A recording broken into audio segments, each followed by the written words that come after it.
Hello, my loves. Continue to update new stories on Reddit, and don't forget if you like it, please subscribe and like it. Now let's start new stories. A story about my boyfriend. I don't know why, but I decided to share this story here. Lately, I haven't felt very loved by my boyfriend.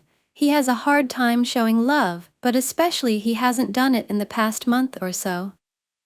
But this story is just a highlight in our relationship, helping me keep trying. My boyfriend's birthday is in May, and his cousin's birthday is the day before. They're one day apart and very close. He would constantly tell me stories about how his family and all relatives would have a blast on his cousin's birthday and always forget about his. How his cousin would always get more attention and more presents. He half-jokingly told me that he usually gets a book or a small thing for his birthday and that his family doesn't give him anything more. This made me feel really bad, but I thought maybe this year it will be different for him. He is such a nice boy, I couldn't imagine his family not being that nice to a literally perfect son. We call each other every day, and the night of his birthday we called too. It was about 11 p.m. We talked for quite a bit, and as it was 20 minutes before the clock strikes midnight on his birthday, he told me he'll go find something to eat in the kitchen and call me back soon. I was fine with that and waited. Once it was exactly 12 o'clock, I wrote him a big happy birthday paragraph of how grateful I am for him and just wishing him stuff and telling him I'll see him during the day. He read the message almost immediately but didn't reply for the next 10 minutes. I figured he was with his family congratulating him and stuff, so I just sat there patiently for him to answer and call back. Around 10 minutes later, he calls me. I hear his voice being happy, but he is also sobbing a bit. I was confused. When I asked what happened, he told me sorry for not answering immediately after reading my message. When he went out to the kitchen to eat, he got yelled at by his dad for no reason, just being a little too chirpy in the middle of the night. His dad then went to sleep, forgetting about his birthday. His dad is usually really strict to him. He abuses him mentally and sometimes even physically, but my boyfriend never goes into detail on that. He still loves his dad very much. He then told me that I am the only one who remembered. His entire family, parents and 2 siblings, forgot it was his birthday and simply went to bed. He was so heartbroken by that, but so extremely happy that I congratulated him. I had so many emotions flowing out of me, hearing him thank me but crying at the same time from the pain he's experiencing made me cry too. We talked and cried for several hours that night, me probably crying even harder than him. I never wanted to see my boy so hurt again. I started thinking about his gift weeks in advance, since the moment he told me about his previous gifts. I wanted to give him something special. Initially, he asked me to not get him anything at all, or a ruler at most, day before his birthday, and went shopping and made him a box of things. That box included his first ever wallet, matching couples bracelets, a deck of cards with reasons of why I love him written on every single one, some of his favorite candy, a custom t-shirt I made with my own hands and lips, a love letter and some roses inside. I believe in giving men flowers, although he's never given me any before and still hasn't. I just liked doing it, he deserved it. I also included the ruler he asked for. The next day when I saw him and surprised him with the box, he hugged me and teared up a bit. He said it was the best gift he's ever received. I was so glad he liked it. We then went to dinner and later met up with his cousins. After that, the same day, he showed my quite personal present to his relatives and entire family. He said all of them were amazed and I felt very flattered. I spent the whole day with him. I hope I made that day unforgettable for him and that nobody forgets his birthday ever again. A little love story. Freshman year of high school, this girl Taylor asked if I wanted to date her. I said no, that's fine, I have a girlfriend.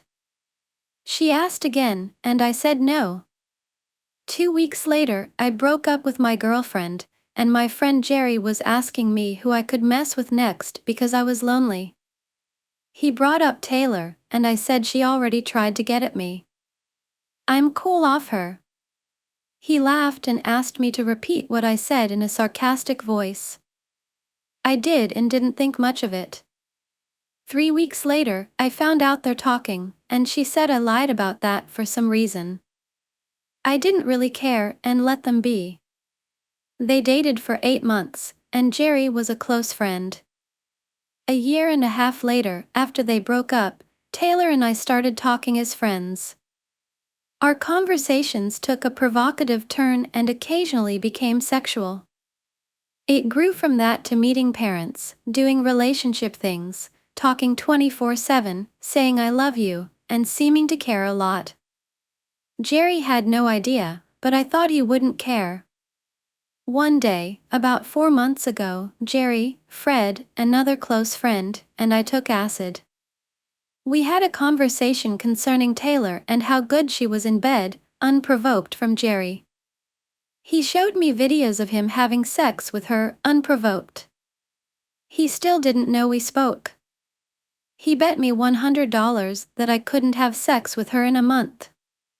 We were all high, and he was calling me a pussy, so I said okay, I'll do it. I told Taylor about the whole thing. She hated me at first, but still came over because I was honest. Jerry found out about the whole situation in a PlayStation party 2 days after he made the bet. He was eavesdropping on me and Tyler, another close friend, talking about it. I was asking Tyler if I should tell Jerry or not because I didn't know if it would hurt his feelings, or if I should not have her come over at all and forget about it.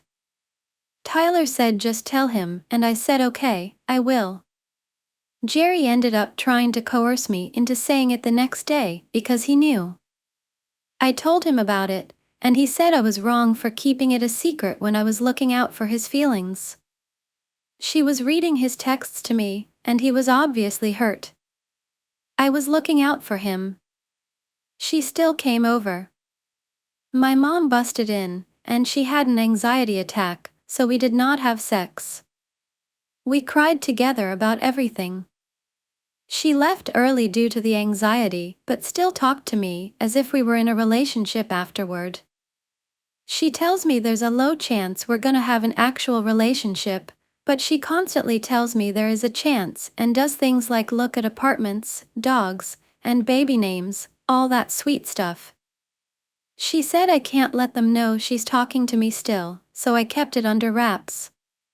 They were still acting funny towards me, so I cut my close friends off for her. She was all I had. She cut me off 3 weeks ago, saying I didn't give her enough attention.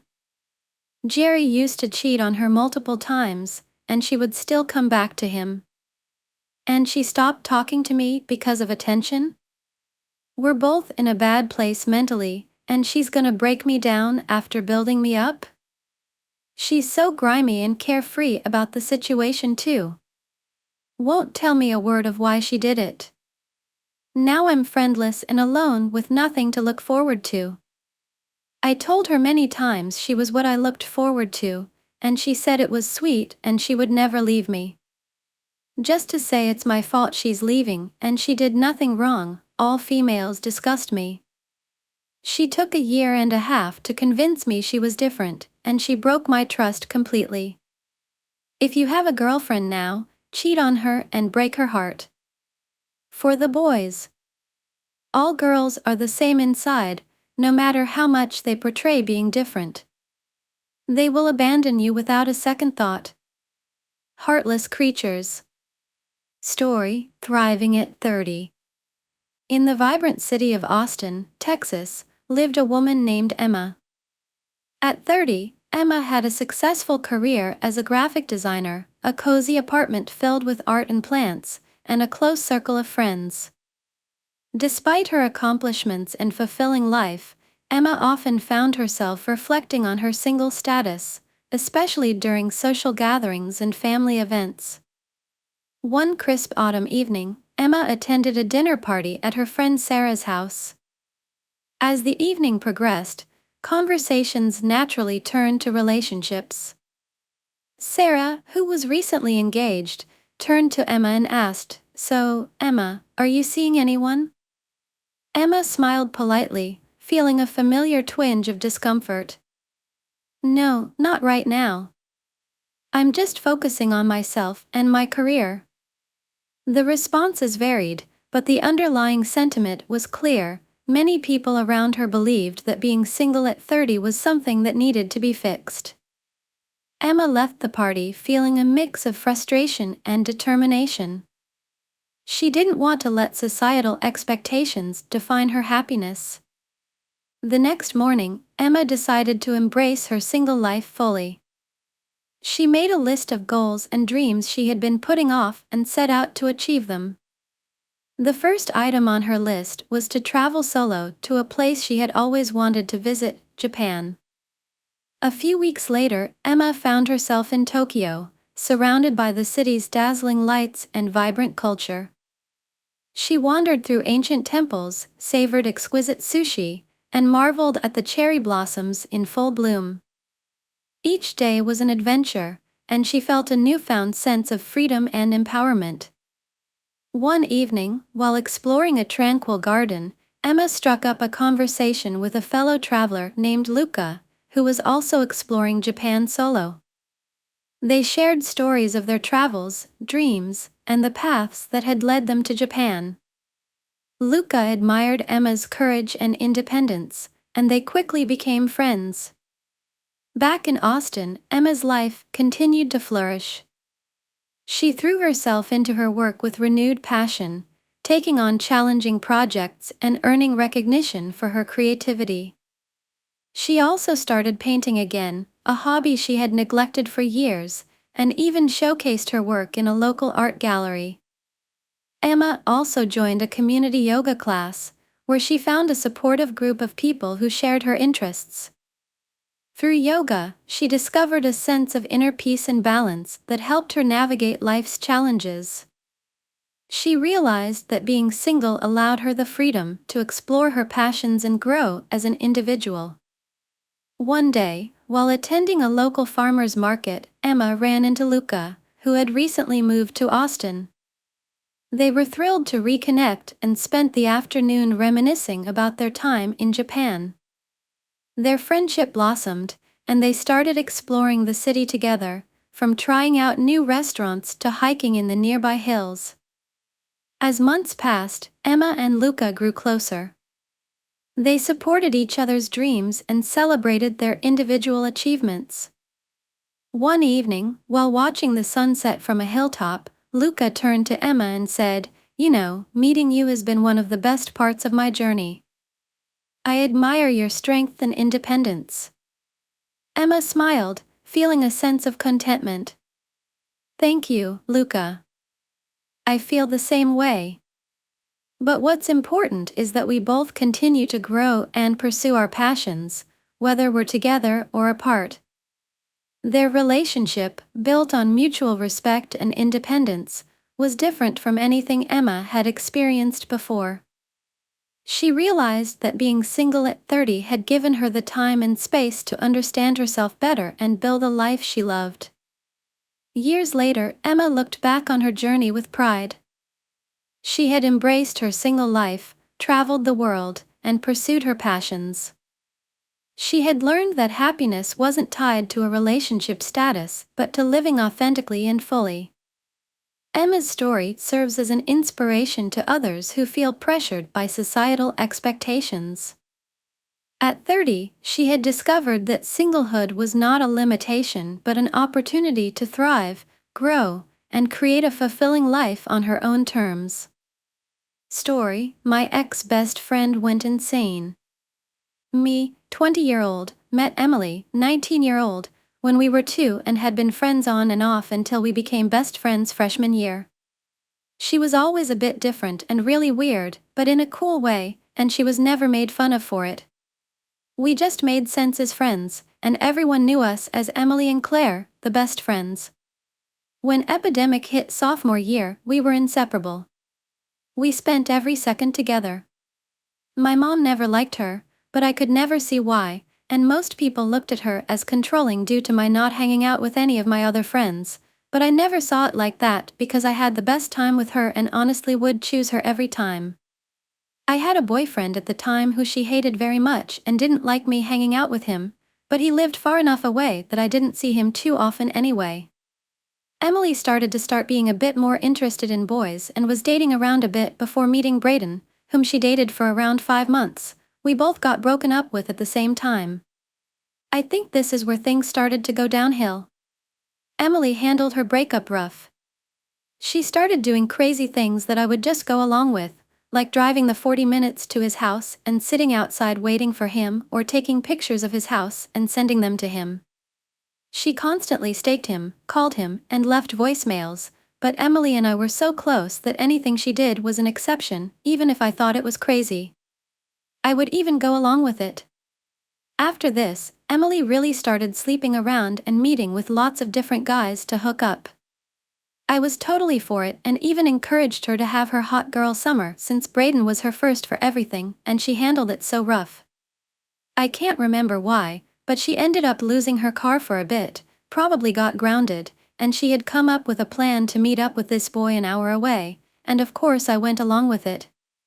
Since she didn't have a car at the time, her plan was I would drive her the hour away, and then when we were 2 minutes from the guy's house, I would pull over and get in the trunk, and she would drive the rest of the way to hook up with him, and then we would drive home. We make it there, and within 1 minute after the switch, she crashes my car with me in the trunk. We were okay other than a little bruising, and my car was totaled. We ended up lying to the police and saying I crashed my car because her 6 months weren't up yet and I didn't want her to get in trouble. We slowed down after this and stopped acting so crazy. I got a boyfriend, Tyson, 17-year-old, but Emily again hated him and would limit our time together. While I was with Tyson, I liked him so much, but the second I'd be around Emily, I would question our relationship because Emily would just say bad things about him. I actually ended up breaking up with him at one point. Tyson hated Emily but never said anything because he knew we were best friends and he just got over it. My mom was constantly trying to get me to stop being her friend because I was really innocent and never got into any trouble before her. She also told me Emily was being very manipulative, but I never saw that because, in the end, I thought Emma was a great best friend, and I made those decisions too. Tyson and I got closer, and I started spending a bit less time with Emily. She met Landon, 17-year-old, whom she went on a date with, and instantly fell in love, that's how she put it. I was friends with him at one point, and he came from an incredible family. He was just a great guy, so I thought this was good. They ended up hooking up, and Emily came to me to tell me all the details and how amazing the sex was. A couple days later, he broke it off due to him not thinking his family would approve, and the day after, she says she's pregnant. She wouldn't show me the test, but why would anyone lie about that? Of course, I believed her. Landon knew he would get kicked out due to getting a girl pregnant, but he also knew he wouldn't abandon his baby, and he'd have to tell his parents, so he took all his savings and went out to buy his own car so he would have somewhere to sleep. Landon's friends knocked some sense into him and demanded to see a test that Emily would not provide. Thinking about it now, she could not have been pregnant 3 days after hooking up, and that would not show on the test. When Emily refused to take the test, I got so upset with her, and this is when I decided to back away from her a bit. Emily also accused Landon's friends of kidnapping her that night after I left, but I was not there, so I don't know what actually happened. Emily's mom found out about all of this because Emily ended up accusing Landon of raping her that night, so the police got involved. Emily was no longer allowed to hang out with me because I was a bad influence on her. A week after all of this, Emily said she fell down the stairs and had a miscarriage. I completely stopped being friends with her after all of this because I was hurt. She didn't stand up for me, and I stopped believing her lies. Tyson and I stayed dating, and when we finally went back to school in junior year for hybrid, there were lots of rumors about how Emily had another faked pregnancy. She was a huge topic around the school, and everyone knew about what had happened. Emily and I ended up reconnecting over the summer, going into senior year, but I ended the friendship again because I found out she was tracking my location without my knowledge. She reached back out again towards the end of senior graduation with a huge apology, and she told me she was seeing a therapist and had been dating a really good guy. I was a lot more careful, but over time we grew closer, and she had no mess-ups. Tyson was not supportive of us being friends, and he was so worried for me that I assured him that she had changed. She had switched her career choice 3 times, and I was living at the fire station as a sleeper and going to school to be an EMT until I had a horrible call that made me realize I couldn't do it anymore, and I went full-time to being a barista and babysitter on the side while she was in online school trying to figure out what she wanted to do and also babysitting quite a bit on the side. After months of us rekindling our whole relationship, Emily presented this whole idea to me about starting a daycare business together and gave all the details and how this would work, and I loved the idea. I put in my 2 weeks and took all my tips I had saved for a deposit, and somehow we got approved for a cute little apartment while we started getting certified. We got donated books and toys and got a bunch of things from Goodwill, but it came together really fast, and I was so excited because I wasn't sure what I wanted to do with my life, but I knew I loved kids, and this sounded like a perfect career for me. We were barely going to make it by, but I had enough money saved to be there a couple months with no income until we started getting kids. I also want to add that the first day we moved in, I ended up winning the bigger bedroom 3 times, and she threw a big fit and said she would just live at home, so I gave it up to her. She also decided she wanted a puppy after we decided that wasn't going to happen, so that caused a huge fight. She was nasty to live with, and I don't even want to go into details about the gross things she would do. After a month of living there, I went to stay with Tyson for the night, and I got 3 missed calls from an unknown number. They left a voicemail, and it was the police. There had been a break-in at the apartment. I was freaking out, and so was she, and she told me that I had to stay at the apartment more often and not with Tyson because she was so scared. She also told me she was going to add a sliding lock on the door, and I have to be home by 11 o'clock every night or I wouldn't be able to get in even with a key. I fought this and said that was not okay and that I should have access to my apartment at any time, but in the end, she said she was going to do it anyway. She then tells me she's going to back out of the business, and it's all mine, but she's going to continue to live there and pay rent.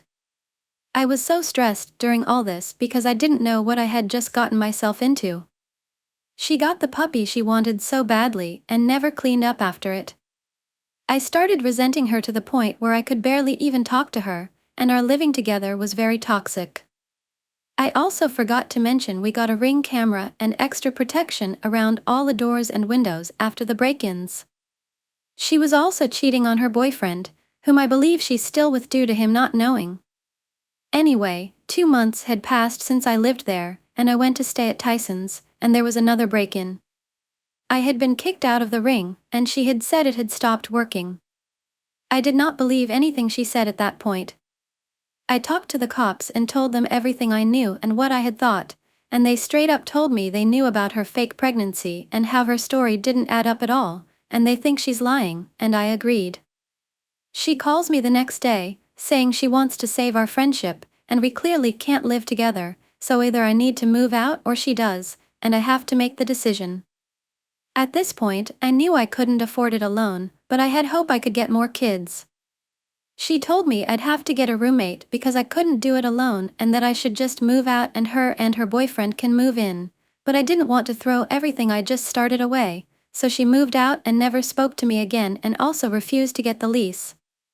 We have not talked to this day, but whenever I tell this story, people are blown away by how insane she was. I do not know why I stayed with her friend for so long. I guess I only see the good in people and have way too much trust. I was clearly very manipulated by this whole friendship. The second she left, my business blossomed, and all my spots filled. I lived by myself with no roommate for the rest of the lease and made really good money. The lease just ended 2 months ago, and Tyson and I signed a new lease on a brand new house for my daycare. I am absolutely in love with my job, and I couldn't ask for a better life with Tyson. I'm so happy I got rid of that crazy toxic friend, but I guess I wouldn't be where I am today, at age 20, without all of that happening. Story: The love story of a friend. I couldn't sleep, so I thought it'd be a good idea to walk to the park and stare at the sky. So there I was, in my yellow t-shirt and blue shorts, reaching my destination. There I saw her, looking at the sky with ginger red hair coming down her shoulders and blue eyes glittering in the moonlight. It was Laura from my class. Her gaze shifted from the sky to me. "What are you doing here, this late at night, Aiden?" she asked. I never talked to her at school. She's one of the quiet kids in class. This is the first time I'm hearing her voice. And she usually wears glasses at school, but she wasn't wearing them right now. I took a seat beside her. "What are you doing here?" I looked her in the eyes. She shifted her gaze back up to the sky. "The moon's pretty. I always come here at around this time, every single night for stargazing." I looked up at the sky. "I couldn't sleep, so I came here," she giggled. "You couldn't sleep, so you came here to stargaze? Will that help you fall asleep?" "Well, what about you? Why are you always coming here?" I asked. "Like I said, I always come here, because I get bored and sometimes because I can't sleep. It's dangerous here, you know? You could get kidnapped or something." We chatted a bit and had fun. "Why do you not talk like this at school?" I asked. She shrugged. "I guess I don't like socializing. I'm shy and don't have friends to talk to." "Then how come you're able to talk to me?" "Well, something tells me that I can trust you." She smiled. "Well, see you at school tomorrow." "Good night." We both went home next day. I was walking to my class when I saw Laura and a bunch of other girls surrounding her. I saw one of them slap her and throw her glasses onto the floor. They walked away. I was running toward her. "Are you okay? Why did they do that?" I asked as I picked up her glasses and put them on her. "I'm fine. I'm used to it. Thanks." She quickly rushed away. It was lunchtime and I saw Laura by herself. I walked to her and sat at her table. "Why are you joining up with me?" she asked with concern. "Is it against the law to sit with you? You seem lonely." I asked with a smile. "People call me a witch because of my red hair." "I hate this red hair. I think your hair is pretty." She looked at me and smiled. "Thank you. I knew I could trust you." I suddenly had an idea. "Hey, wanna go out on a date tomorrow?" "Are you confessing?" "No, it's just for fun." I guess I can go the following day." I met up with her at a cafe. We were sipping coffee. We talked a lot and had loads of fun. Shopping, restaurants, and then we decided to go to a movie. After we finished the movie, it was already night time. Gosh, it's already 10. "I've got to go home soon," I said, looking at my phone. "Can we sit at the park and look at the stars for a few minutes?" Laura asked. "Yeah, sure. You sure do love stargazing." We sat next to each other on a bench in the park. We both looked up at the bright crescent moon. I looked at Laura from the corner of my eye. She was completely fascinated. She caught me looking at her and smiled. She leaned against my shoulder and put her hand on mine. I like you, Aiden." She gave me a peck on the lips. Sorry, I didn't mean to dash." I leaned over, took her glasses off and locked my lips onto hers. She was surprised, but she put her arms around my neck. I put my hands on her cheeks and we kissed. "That was my first kiss," Laura said, blushing. "I've really fallen for you." I hugged her. "I've fallen for you too. Here's your second kiss." We kissed again. Story forever interrupted. Me, 20-year-old, met Emily, 19-year-old, when we were 2 and had been friends on and off until we became best friends freshman year. She was always a bit different and really weird, but in a cool way, and she was never made fun of for it. We just made sense as friends, and everyone knew us as Emily and Claire, the best friends. When epidemic hit sophomore year, we were inseparable. We spent every second together. My mom never liked her, but I could never see why, and most people looked at her as controlling due to my not hanging out with any of my other friends, but I never saw it like that because I had the best time with her and honestly would choose her every time. I had a boyfriend at the time who she hated very much and didn't like me hanging out with him, but he lived far enough away that I didn't see him too often anyway. Emily started being a bit more interested in boys and was dating around a bit before meeting Braden, whom she dated for around 5 months. We both got broken up with at the same time. I think this is where things started to go downhill. Emily handled her breakup rough. She started doing crazy things that I would just go along with, like driving the 40 minutes to his house and sitting outside waiting for him or taking pictures of his house and sending them to him. She constantly stalked him, called him, and left voicemails, but Emily and I were so close that anything she did was an exception, even if I thought it was crazy. I would even go along with it. After this, Emily really started sleeping around and meeting with lots of different guys to hook up. I was totally for it and even encouraged her to have her hot girl summer since Braden was her first for everything and she handled it so rough. I can't remember why, but she ended up losing her car for a bit, probably got grounded, and she had come up with a plan to meet up with this boy an hour away, and of course I went along with it.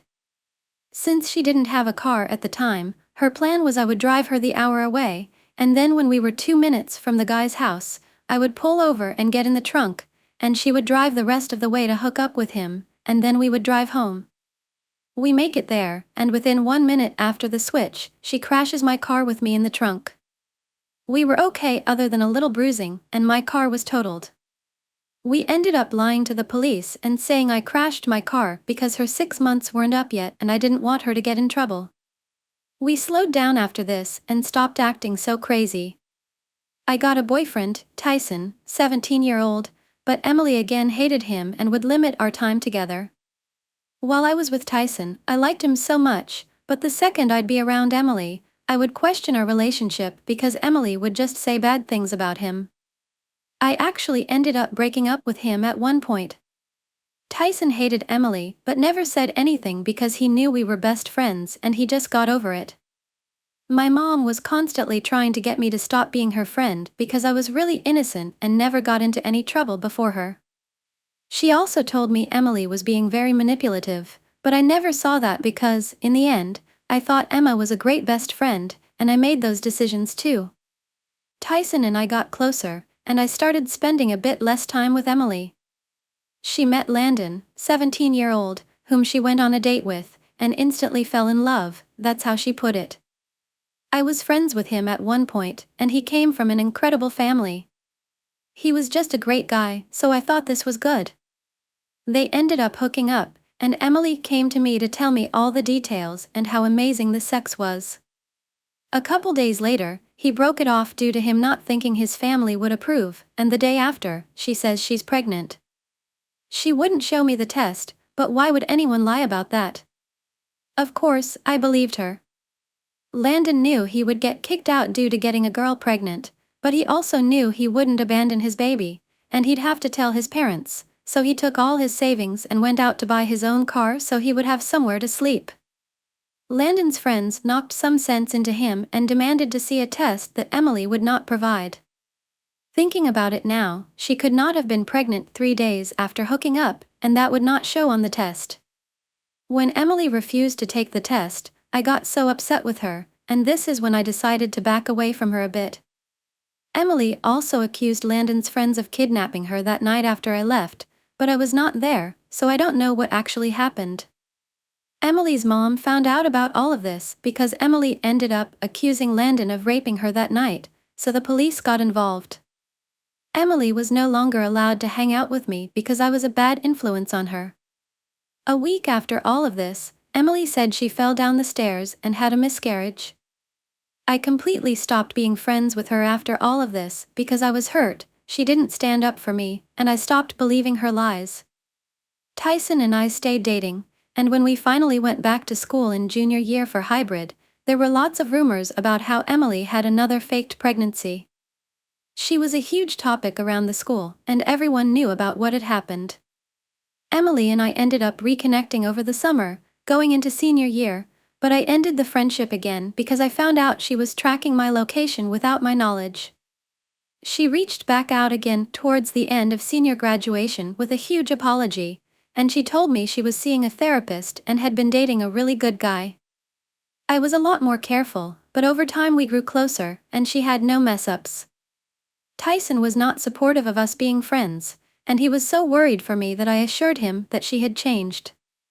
She had switched her career choice 3 times, and I was living at the fire station as a sleeper and going to school to be an EMT until I had a horrible call that made me realize I couldn't do it anymore, and I went full-time to being a barista and babysitter on the side while she was in online school trying to figure out what she wanted to do and also babysitting quite a bit on the side. After months of us rekindling our whole relationship, Emily presented this whole idea to me about starting a daycare business together and gave all the details and how this would work, and I loved the idea. I put in my 2 weeks and took all my tips I had saved for a deposit, and somehow we got approved for a cute little apartment while we started getting certified. We got donated books and toys and got a bunch of things from Goodwill, but it came together really fast, and I was so excited because I wasn't sure what I wanted to do with my life, but I knew I loved kids, and this sounded like a perfect career for me. We were barely going to make it by, but I had enough money saved to be there a couple months with no income until we started getting kids. I also want to add that the first day we moved in, I ended up winning the bigger bedroom 3 times, and she threw a big fit and said she would just live at home, so I gave it up to her. She also decided she wanted a puppy after we decided that wasn't going to happen, so that caused a huge fight. She was nasty to live with, and I don't even want to go into details about the gross things she would do. After a month of living there, I went to stay with Tyson for the night, and I got 3 missed calls from an unknown number. They left a voicemail, and it was the police. There had been a break-in at the apartment. I was freaking out, and so was she, and she told me that I had to stay at the apartment more often and not with Tyson because she was so scared. She also told me she was going to add a sliding lock on the door, and I have to be home by 11 o'clock every night or I wouldn't be able to get in even with a key. I fought this and said that was not okay and that I should have access to my apartment at any time, but in the end, she said she was going to do it anyway. She then tells me she's going to back out of the business, and it's all mine, but she's going to continue to live there and pay rent. I was so stressed during all this because I didn't know what I had just gotten myself into. She got the puppy she wanted so badly and never cleaned up after it. I started resenting her to the point where I could barely even talk to her, and our living together was very toxic. I also forgot to mention we got a Ring camera and extra protection around all the doors and windows after the break-ins. She was also cheating on her boyfriend, whom I believe she's still with due to him not knowing. Anyway, 2 months had passed since I lived there, and I went to stay at Tyson's, and there was another break-in. I had been kicked out of the Ring, and she had said it had stopped working. I did not believe anything she said at that point. I talked to the cops and told them everything I knew and what I had thought, and they straight up told me they knew about her fake pregnancy and how her story didn't add up at all, and they think she's lying, and I agreed. She calls me the next day, saying she wants to save our friendship, and we clearly can't live together, so either I need to move out or she does, and I have to make the decision. At this point, I knew I couldn't afford it alone, but I had hope I could get more kids. She told me I'd have to get a roommate because I couldn't do it alone and that I should just move out and her boyfriend can move in, but I didn't want to throw everything I just started away, so she moved out and never spoke to me again and also refused to get the lease. We have not talked to this day, but whenever I tell this story, people are blown away by how insane she was. I do not know why I stayed with her friend for so long. I guess I only see the good in people and have way too much trust. I was clearly very manipulated by this whole friendship. The second she left, my business blossomed, and all my spots filled. I lived by myself with no roommate for the rest of the lease and made really good money. The lease just ended 2 months ago, and Tyson and I signed a new lease on a brand new house for my daycare. I am absolutely in love with my job, and I couldn't ask for a better life with Tyson. I'm so happy I got rid of that crazy toxic friend, but I guess I wouldn't be where I am today, at age 20, without all of that happening. Story: My little love story while in Europe. Hey everyone, hope everyone's a good day today. I just wanted to share my little love story that happened on my recent holiday trip. So I booked a 16-day trip in Europe across 9 countries in early December through Contiki. I went into the trip hoping to meet a lot of new people and see/experience a lot of things in Europe, and sure enough I experienced and met a lot of interesting and friendly people that I spent 16 days traveling with. I met this wonderful girl, let's call her Grace, on the first day of the trip, and we sat next to each other on the bus. As we talked and talked throughout the bus trip, I became very fond of her and would spend the next few days of the trip with her, not exclusively but part of a small group. Days went by and I had started to develop feelings for her. Now I've never been in a relationship before, and I'd say I'm quite inexperienced with the whole flirting game, because my way of dealing with these kind of feelings is to just sit on them or just flat out ignore them. However, I've been on a bit of a spiritual journey this year with regards to self-love and self-discovery, so I thought, what the hell, I'll shoot my shot, as I probably have a very low chance of seeing her again after the trip finishes, as we all go our separate ways. So if it happens, it happens. Grace had her birthday coming up soon and we be in Rome together to celebrate it, so I decided I'll buy her a thoughtful gift and tell her about my feelings for her, but at this point I didn't know what to get her. About 4 days before we got to Rome, we were in Prague and I was visiting/seeing the infamous Charles Bridge with Grace and a bunch of other people. While we were there, Grace kept going on about how the Spider-Man Far From Home had a scene on this bridge featuring Tom Holland and Zendaya. I'm a vivid Spider-Man fan, so I knew instantly what scene she was talking about. It was the scene where Tom takes Zendaya out for a walk on the bridge and then tries to give her a gift and confess his feelings for her. This was my light bulb moment. I knew what I wanted to do now. We were going to be in Venice in a couple days, and I know in the movie Tom Holland buys a black dahlia flower necklace for Zendaya. So I thought I'd try to kinda replicate that and try to buy the same necklace for Grace. So a couple days go by and we end up in Venice. At this point I'm so excited because I've never done something like this for anyone before, and for once in my life I'm actually trying to do something about my feelings for someone. Anyways, straight after the tour of Venice in gondolas, I head out on my search for the necklace on my own. I went into every glass shop I could find as I was walking around the streets of Venice, but I couldn't find exactly what I was looking for. Hours go by, and it was soon time to leave the city of Venice, yet I couldn't find anything that I was looking for, but thankfully half an hour before we were due to get in the ferry and leave Venice, I found a shop that had a beautiful necklace that had a black flower as the central piece, and I knew as soon as I saw it that it was the one. It wasn't exactly like the one in the movie, but it looked similar enough so that she'd know where it was from and the meaning behind it. So I left Venice feeling accomplished. A day later we're in Rome. Finally the day had come. I was very excited but also quite nervous, as this was in the realm of the unknown for me. I mustered up the courage to ask her to see her alone. We met in the lobby and I suggested that we go for a walk outside.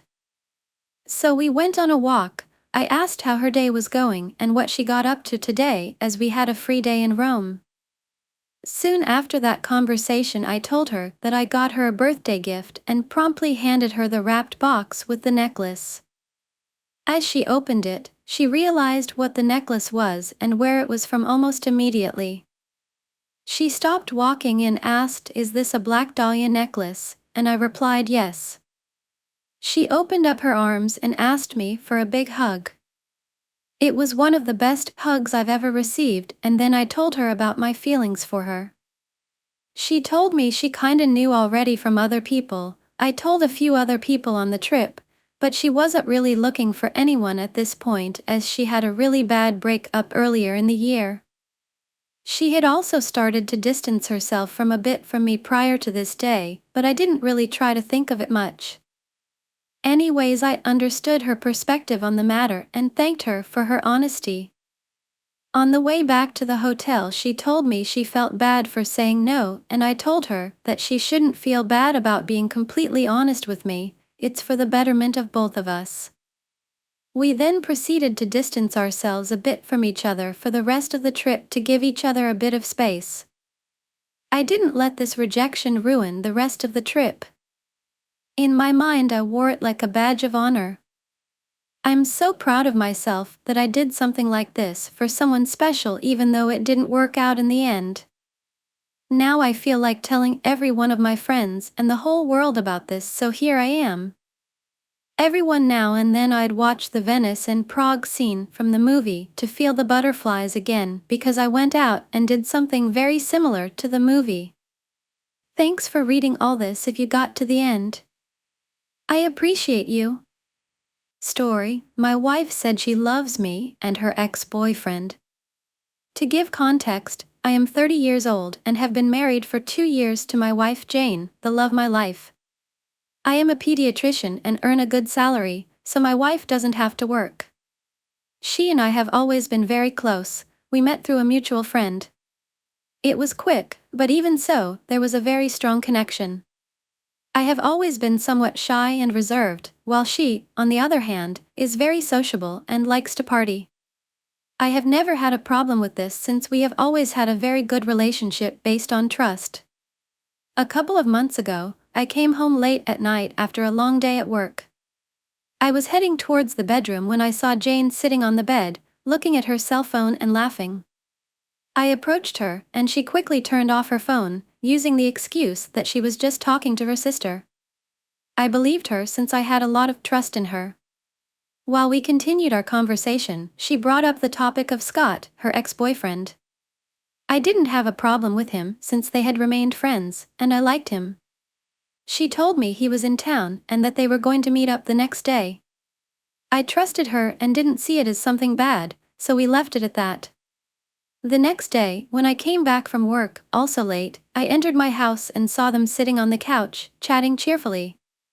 I couldn't help but feel a bit annoyed, but I tried to ignore it. I approached them and noticed how Scott got a bit nervous, and my wife reassured him. She told me she had invited him over to show him the house, and I didn't think much of it. We chatted, the three of us, and everything seemed normal, or so I thought. Things changed a week later.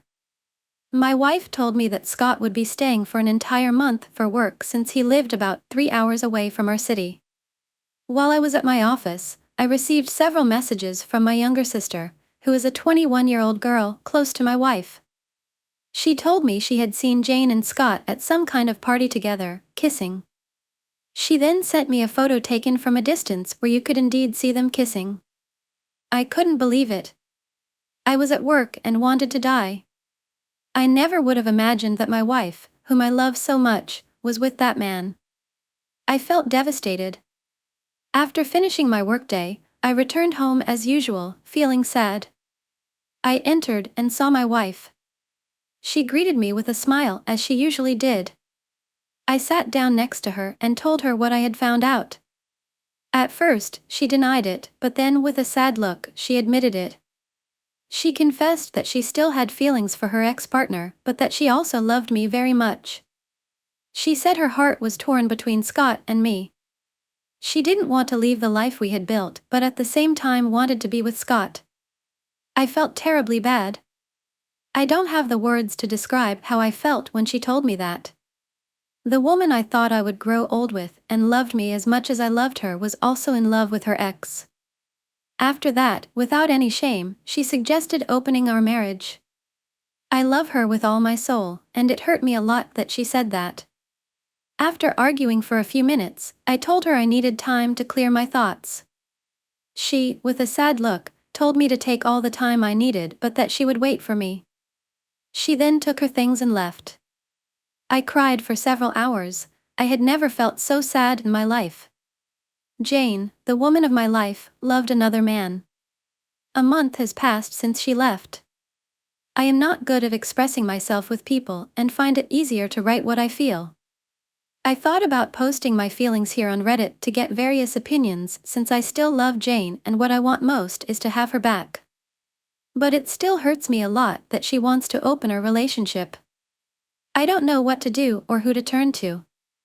I went to therapy, but I can't find any comfort or solution. Please tell me what to do.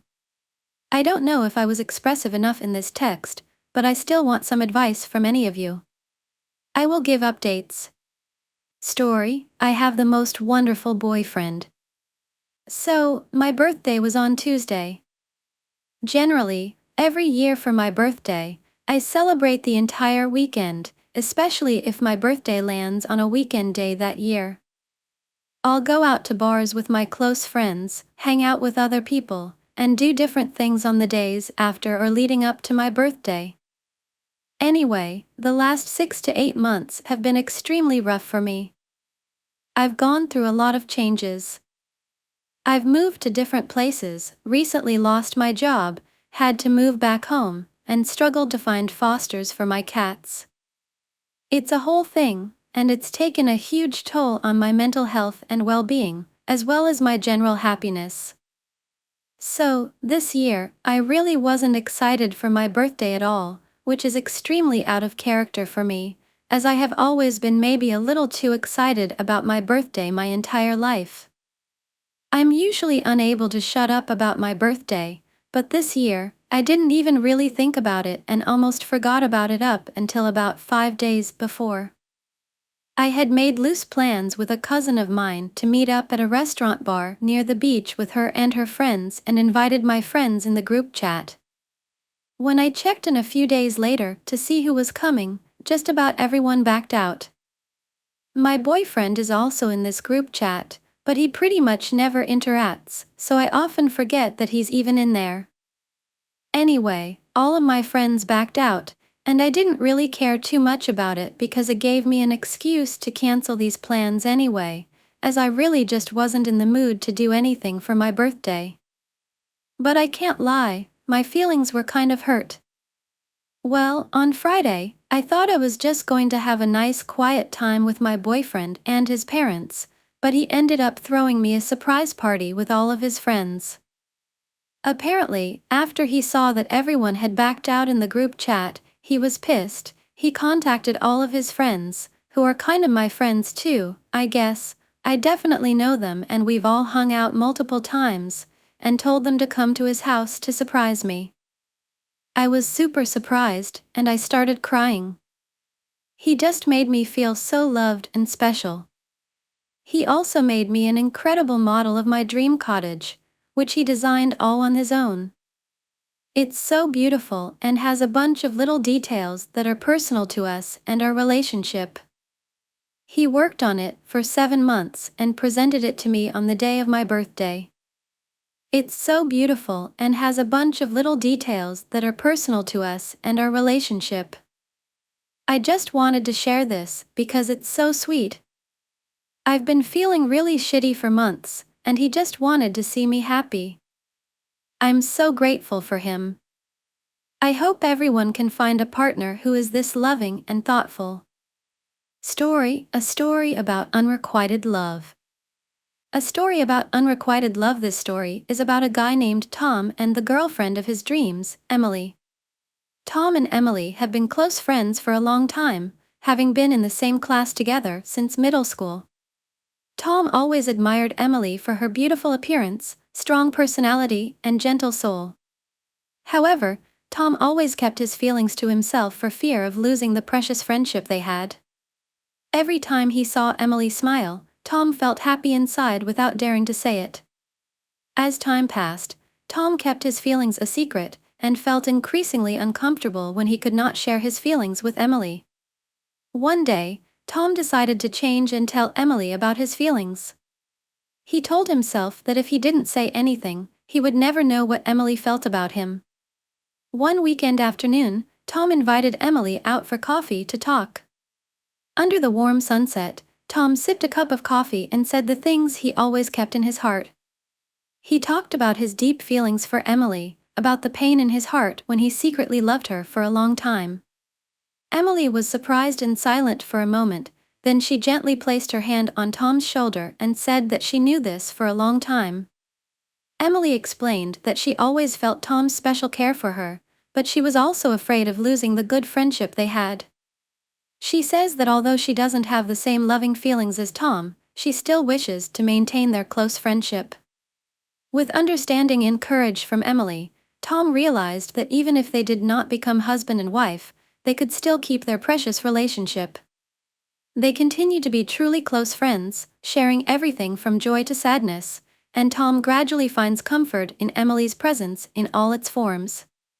The story of Tom and Emily's unrequited love does not have a fairy tale ending, but it is a lesson in understanding, courage, and the value of true friendship in life.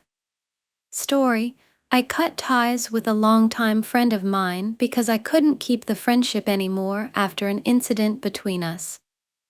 Here's why. I never expected to find love in a place I dreaded, but life has a way of surprising us. The homeschool group was a last resort for my parents, a desperate attempt to find a community where I could thrive with academic freedom and find peers with whom I could be social. However, my initial experience was anything but positive. The people there were awful and shallow. Despite their claims of being Christian and inclusive, their structure mirrored a cult more than anything resembling Christ and His love. They certainly put the weird into the homeschool stereotype.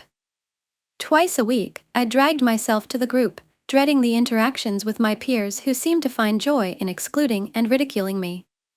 I only found solace in leaving the school day early and engrossing myself in a book as a distraction to avoid the coldness of the others. Yet amidst this sea of unkindness, there was one boy who stood out. He was tall, with thick black hair and piercing eyes that seemed to see right through the facade I put up to protect myself. His presence was a beacon of kindness in an otherwise hostile environment. I first noticed him when our eyes met in the hallway. There was something disarming about his gaze. It was soft, curious, and unlike the judgmental stares I had grown accustomed to.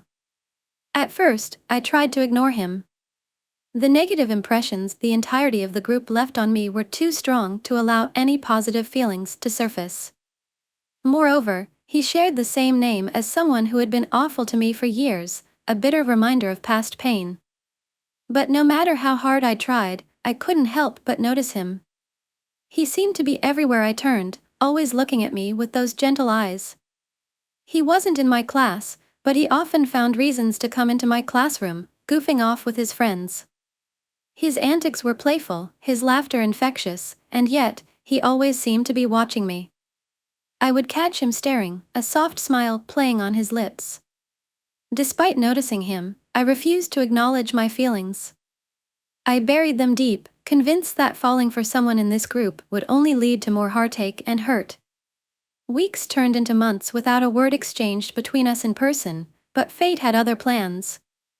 We connected over social media, and soon we were texting every day. Those messages became the highlight of my day. We talked about everything, from our favorite movies and books to our dreams and fears. It felt like I had found a kindred spirit in the unlikeliest of places. Our late-night phone calls became a ritual. We would talk for hours, sharing stories and secrets, laughing and sometimes crying. I felt a bond growing between us, a connection that was deep and genuine. Yet, I still rejected his advances, effectively friend-zoning him.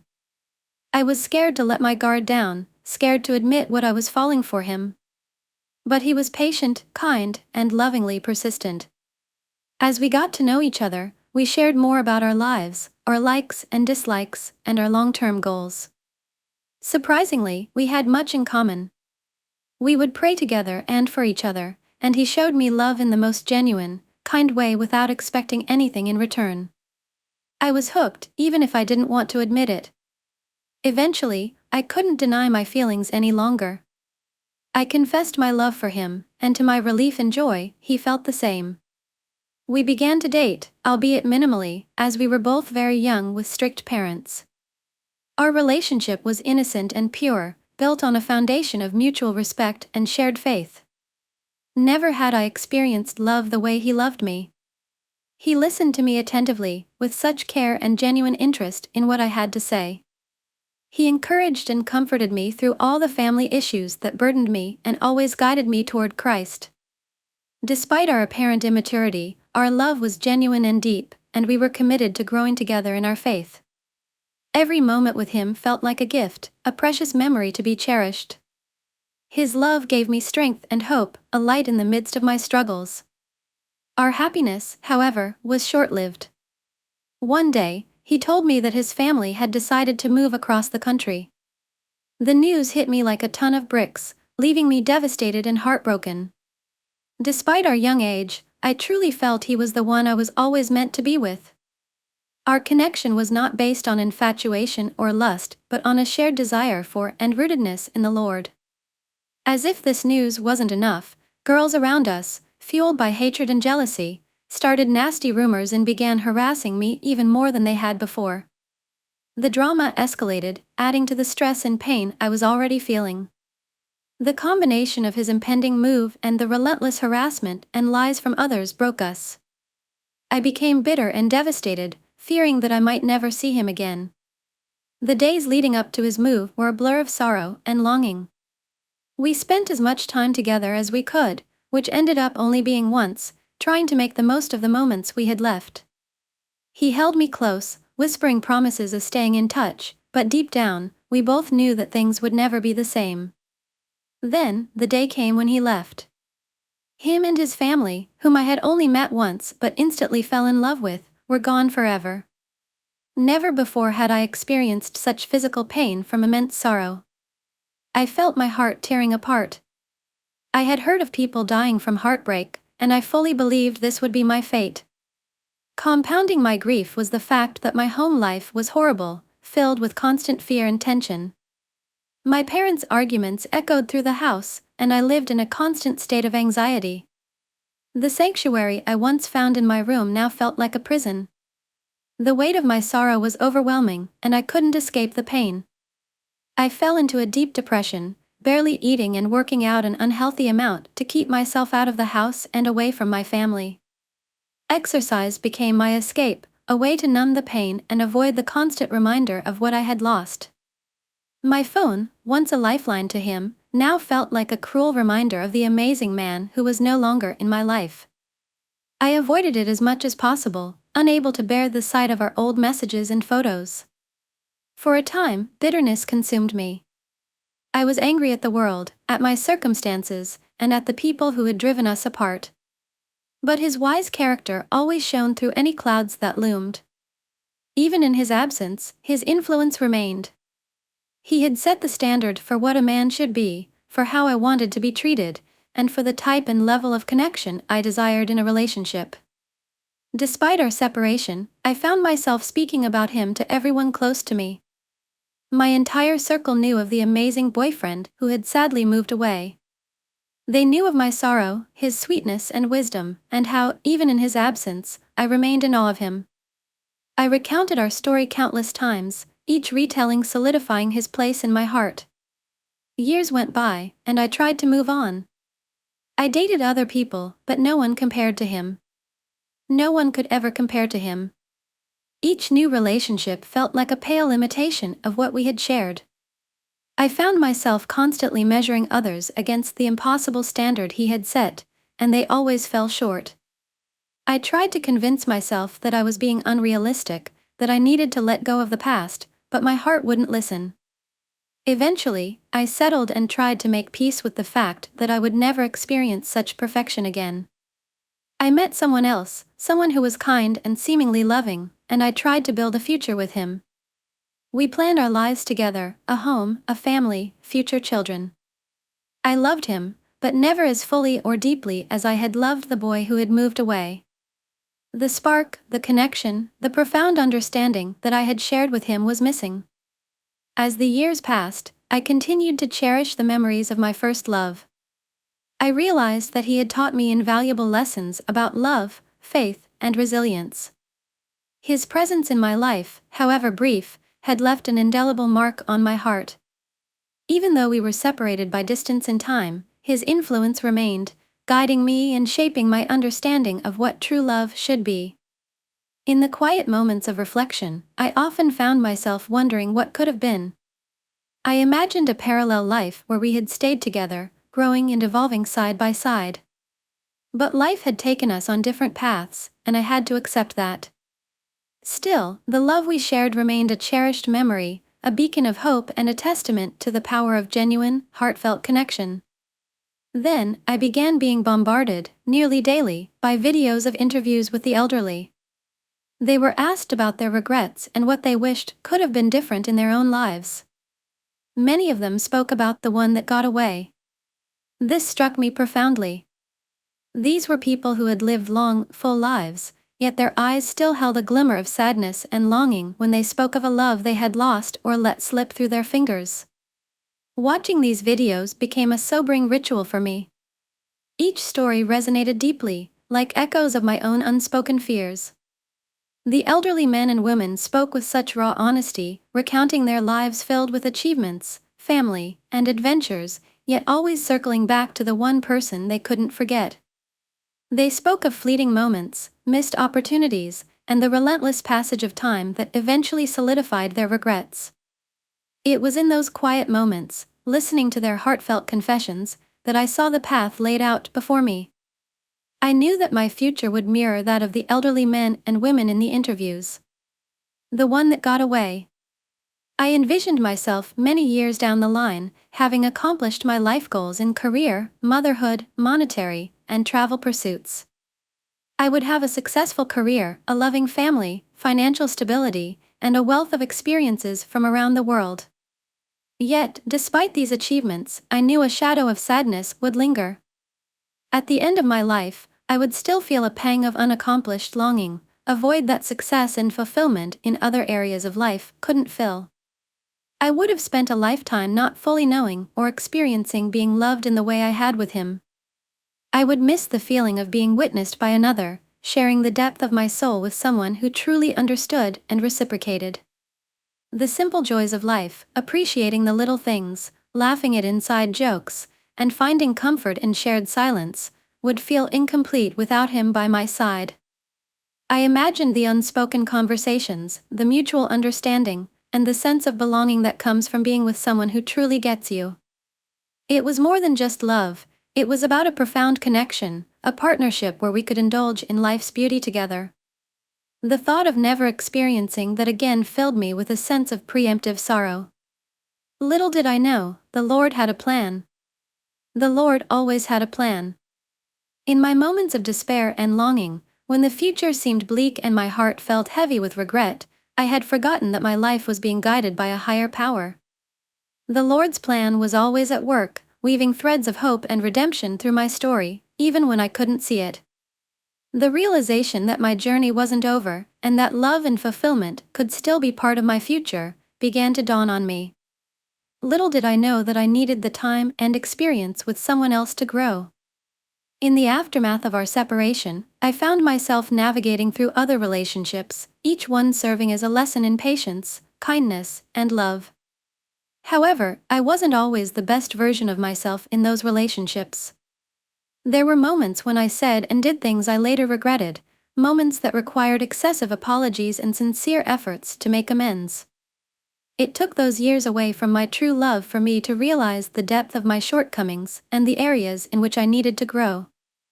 Through the heartache and challenges of those relationships, I gradually matured, not only as a partner but also as an individual.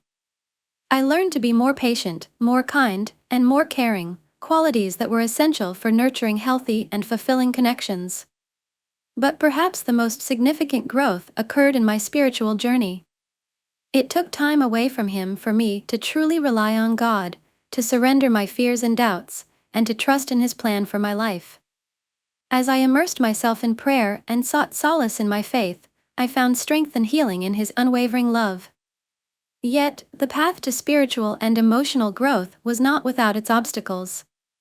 There were months and even years filled with heartache, sorrow, and betrayal, each one testing my resolve and challenging my faith. But through it all, I clung to the promise of redemption and restoration, believing that God's plan for me was greater than any setback or disappointment. Then, after 6 long, agonizing years, fate intervened once again. My love returned to the state in which I still lived. The mere thought of seeing him again filled me with excitement and hope, even if it meant that no romantic relationship would result from our reconnection. I prayed fervently, seeking God's guidance and surrendering to His will. In the 7th year of His absence, in the 7th year of waiting and longing, the Lord's will unfolded before me. It was as if the number 7, often associated with completion and perfection in biblical symbolism, held a profound significance in my journey. In that 7th year, my hopes and dreams, which had been held captive by time and circumstance, were finally realized. As I prepared to reunite with him, I couldn't help but marvel at the mysterious ways in which God works. His timing, though often beyond our understanding, is always perfect. In those moments of anticipation and uncertainty, I found solace in the knowledge that His plan for me was unfolding exactly as it should. With each passing day, my faith grew stronger, my heart more steadfast in its trust in Him. And when the long-awaited reunion finally came to pass, I knew without a doubt that it was the culmination of God's divine plan for our lives. In the 7th year of His absence, the 7th year of my journey, I found completion in His grace and mercy. I didn't need to be with this man again to find joy and fulfillment.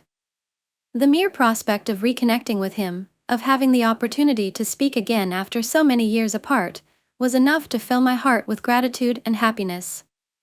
I trusted that whatever the outcome, whether we rekindled our romance or simply remained friends, it would be according to God's perfect plan for our lives.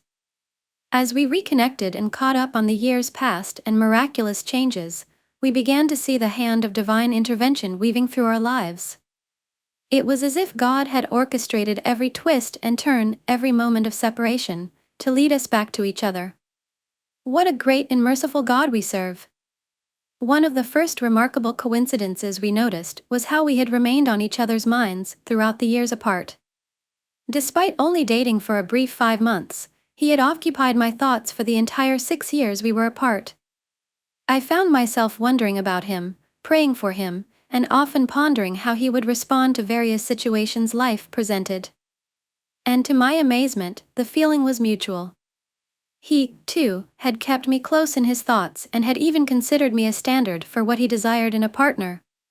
Furthermore, the circumstances surrounding his unplanned and rapid move back paralleled my own reason for being single once again, safety concerns regarding the people we were living with.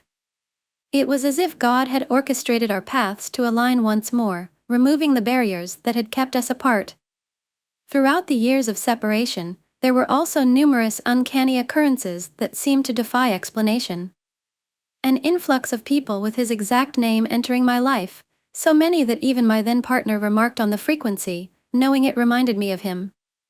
It was as though the universe was constantly reminding me of his presence, preparing me for our eventual reunion. The night before our long-awaited coffee meeting, I had a conversation with a friend about favorite scents. I described a particular scent that would occasionally waft by, a scent that inexplicably reminded me of home. Little did I know, my love and his roommate were having a similar discussion at the same time, discussing the importance of scent to women and how it often evokes feelings of comfort and familiarity. And when we finally met, as we embraced in a heartfelt goodbye, I unintentionally caught a whiff of his scent. It was the same scent I had described, his natural musk, the scent of home. After all those years, I had still remembered his scent. But perhaps the most inexplicable and profound connection we shared was the instant understanding we had of each other. It went beyond mere attraction or physical appearance, it was as if we could read each other's minds. Countless times, he would, and still does, look at me without saying a word, and I would know exactly what he was thinking.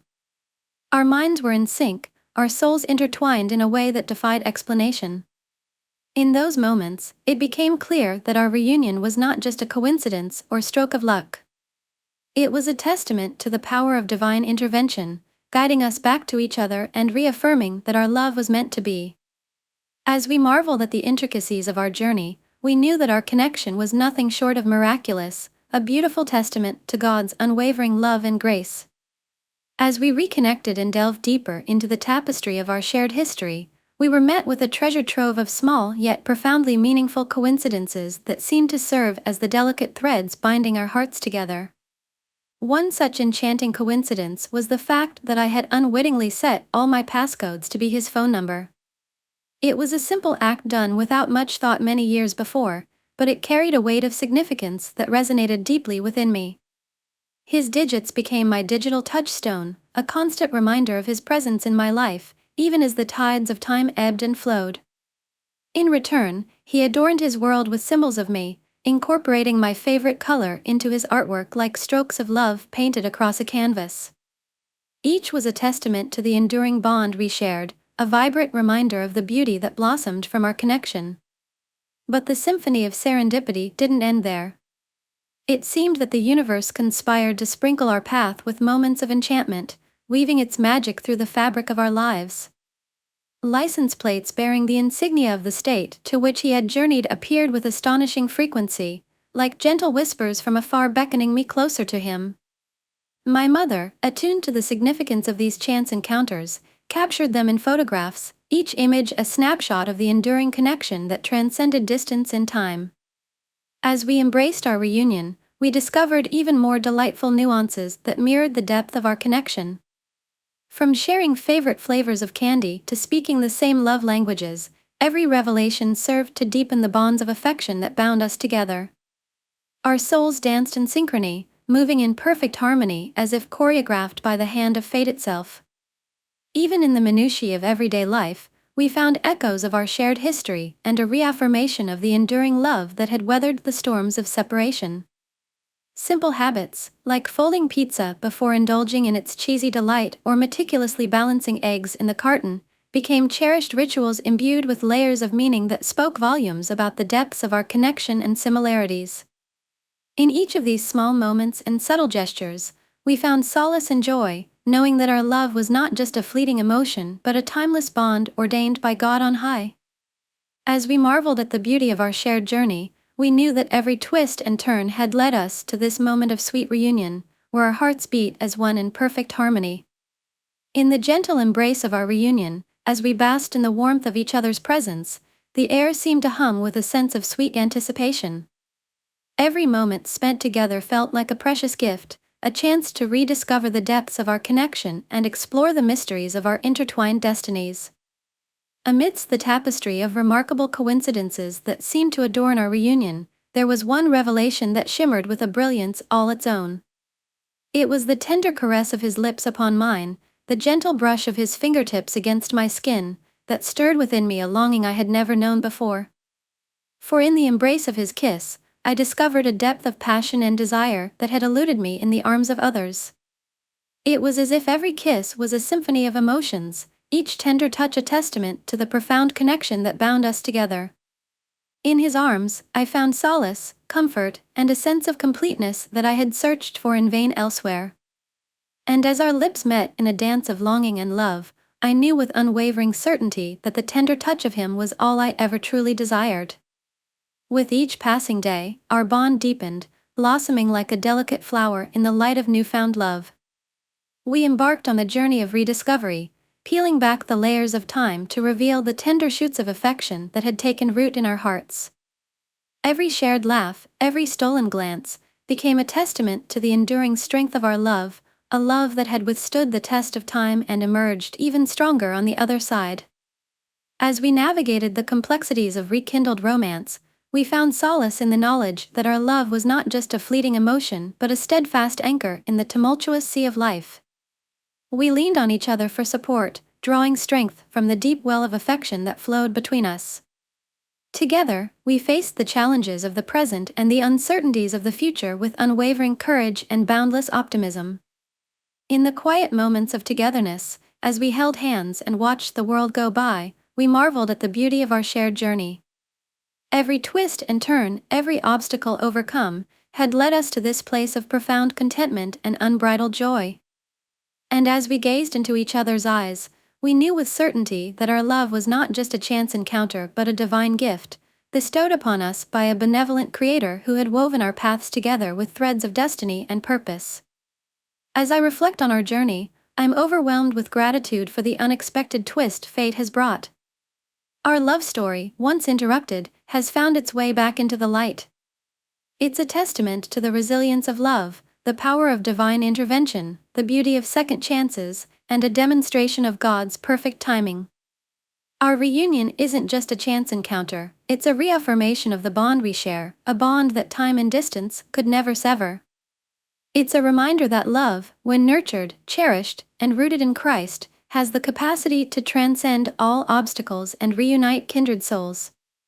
As I look to the future with Him by my side, I'm filled with hope and anticipation for the chapters yet to unfold. Together, we'll continue to write our love story, embracing each moment with gratitude and joy. And though our journey may have had its interruptions, I'm certain that the best is yet to come. Our forever seemingly interrupted, but never forgotten. Our love story continues, stronger and more vibrant than ever before. And as we embark on this next chapter together, I'm grateful for the twists and turns that have led us back into each other's arms. In the end, our love may have been interrupted, but it will never truly be lost. For true love, agape love, like faith, is eternal, transcending time and space to unite us in the bonds of everlasting love. And so, I will hold on to the memories of our time apart, cherishing each moment as a reminder of the strength of our connection. Together, we'll write the next chapter of our love story, embracing the future with open hearts and unwavering faith in Jesus. And as we journey forward hand in hand, I know that our love will endure, forever and always. Bye and see you again in the next videos and stories.